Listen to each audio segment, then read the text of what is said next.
ગુજરાતના જેટલા પણ ગેરકાયદેસર દબાણો છે, ગેરકાયદેસર જમીન છે, તેમના ઉપર તમે બુલડોઝર ફેરવો છો. જે ગુનાહિત પ્રવૃત્તિમાં સંડોવાયેલા છે તેમની ગુનાહિત પ્રવૃત્તિ જે જગ્યા ઉપર થાય છે એ જગ્યા ઉપર તમે બુલડોઝર ફેરવો છો. તો શું તમે વડોદરાની અંદર જે તમારા ભાજપના જ નેતાઓની પ્રોપર્ટી છે એમના ઉપર તમે બુલડોઝર ફેરવશો? નમસ્કાર, નિર્ભય ન્યૂઝ સાથે હું છું રિદ્ધિ.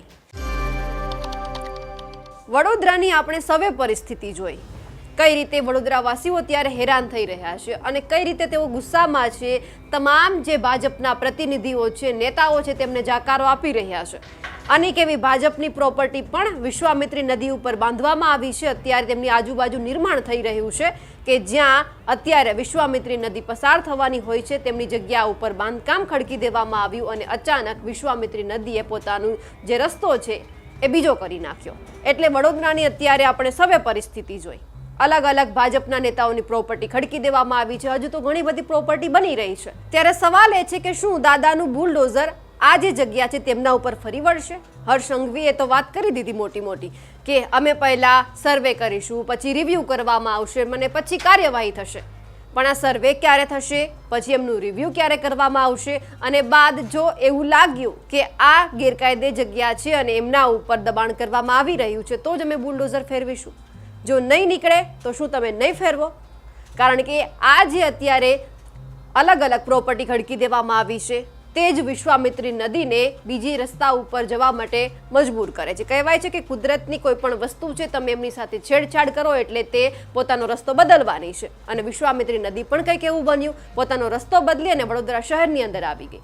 ઘણા બધા આપણે અત્યારે જે પ્રોપર્ટી બની રહી છે તેમની વાત કરવી છે. પહેલાં તો જે સૂર્યા પેલેસ છે એ પણ અત્યારે ગેરકાયદે દબાણ બનીને બેઠેલી છે તેવી પણ એક વાત સામે આવી છે. એમના ઉપર દાદાનું બુલડોઝર ફરી વળશે કે નહીં તે મોટો સવાલ છે. આ સૂર્યા પેલેસ છે જે વડોદરાની શાન કહેવાય છે. આ હોટલ વિશ્વામિત્રી નદીની આજુબાજુ બનેલી છે.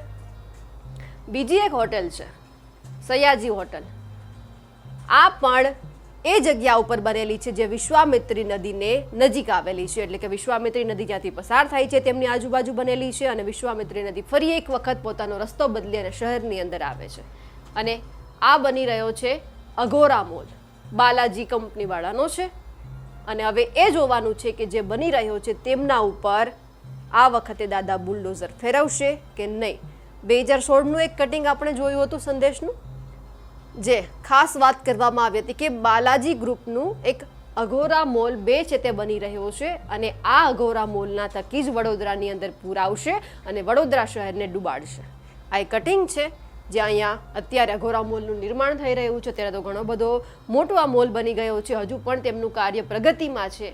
આ પ્રગતિમાં ભાજપ નેતાઓ છે તેમની પ્રગતિ બતાવે છે, વડોદરાવાસીઓની કોઈ જ પ્રગતિ નથી.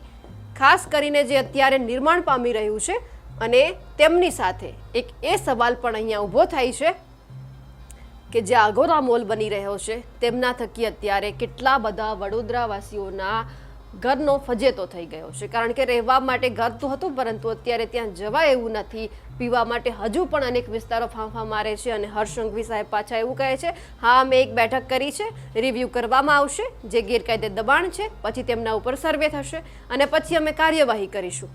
પણ જો હશે તો, જો નહીં હોય તો તમે નહીં કરો. કારણ કે દાદા આમ તો ઘણી બધી જગ્યા ઉપર બુલડોઝર ફેરવે છે. અપરાધીઓ હોય, એમની ગેરકાયદે જમીન હોય ત્યાં બુલડોઝર ફેરવવામાં આવે છે. પણ જો તમારા ભાજપના નેતાની આ જમીન નીકળી અને ગેરકાયદેસર હશે તો શું તમે એમના ઉપર બુલડોઝર ફેરવશો? પછી તમે એવું ના કહેતા કે ના ગેરકાયદે નથી, તમે અંદરો અંદર વાતચીત કરી અને પછી આખા પ્રોજેક્ટને દબાવી દેશો અને ફરી એક વખત વડોદરાની સ્થિતિ જેસી કે તેસી. અત્યારે તમારા કોઈ પણ પ્રતિનિધિ વડોદરાની અંદર જાય છે તો લોકો એમને હાંકી કાઢે છે, લોકો એમને અપશબ્દો બોલે છે કે અમારા મત વિસ્તારમાં તમે પ્રવેશતા નહીં. જ્યારે અમારે તમારી જરૂર હતી ત્યારે તમે ના આવ્યા ને હવે તમે આવો છો, પછી તમે મિટિંગો કરો છો. અને ખાસ એક વાત એ કે હર્ષ સંઘવી સાહેબના 5 દિવસની અંદર ત્રીજી કે ચોથી વખત આંટા છે એ એટલા માટે કે જે આ તમામ ભાજપના પ્રતિનિધિ છે એમનાથી આ તમામ લોકો અત્યારે ગુસ્સે છે.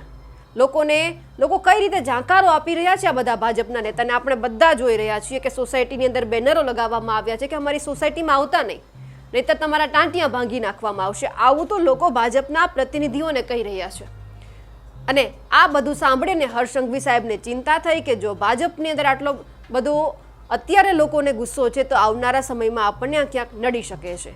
એટલે કે હર્ષ સંઘવી સાહેબ હવે આંટા મારી રહ્યા છે, રિવ્યૂ બેઠક કરી રહ્યા છે. પણ ખાસ એક વાત એ છે કે આ રિવ્યૂ બેઠકની અંદર હવે એ જોવાનું છે કે જે અત્યારે નિર્ણય કરવામાં આવ્યો છે કે ગેરકાયદે દબાણો દૂર કરવામાં આવશે, પણ ક્યારે? આ વર્ષે, આવતા વર્ષે, કે હજુ પછી આવી જ પરિસ્થિતિ આપણે વડોદરાની જોવાની છે?